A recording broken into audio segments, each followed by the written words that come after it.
বউয়ের দোষ কোনটা জানেন? যখন কোনো ছেলে মাকে সম্মান করে না, ভরণ পোষণ করে না, বলে যে বউয়ের দোষ। তো এই বেটা কিন্তু সিগারেট খায়, বউ কিন্তু বলে যে সিগারেট খাইও না। এই বেটা পরক্রিয়া করে, বউ কিন্তু ঝগড়া করে পরক্রিয়া করে না। তো এই বেটা যদি এতই বউর কথা শুনে, তো খালি মাকে কেন অসম্মান করে? সিগারেট খাওয়া ছেড়ে দিত, পরক্রিয়া বন্ধ করে দিত।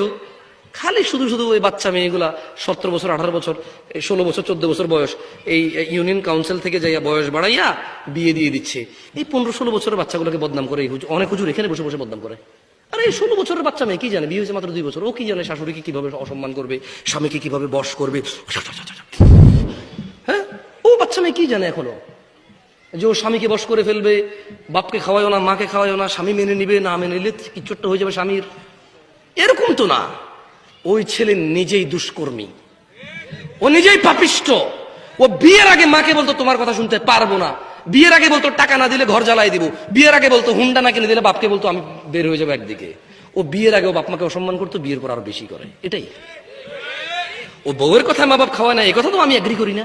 হ্যাঁ, কিছু কিছু থাকতে পারে, তবে টোটালি অধিকাংশই এরকম না। বউ বলে পরক্রিয়া করে না, ও করে। বউ বলে সিগারেট খাও না, ও খায়। বউ বলে জুয়া খেলে তুমি জলদি বাসায় আসো, ও দেরিতে বাসায় আসে। তো ওগুলা কেন বউর শোনে না? খালি মা বাপের অসম্মানের সময় বউর কথা শোনে না। আপনি শুধু শুধু ওই বাচ্চা মেয়েটাকে দোষ দিচ্ছেন। আপনার ছেলেতে সমস্যা আছে।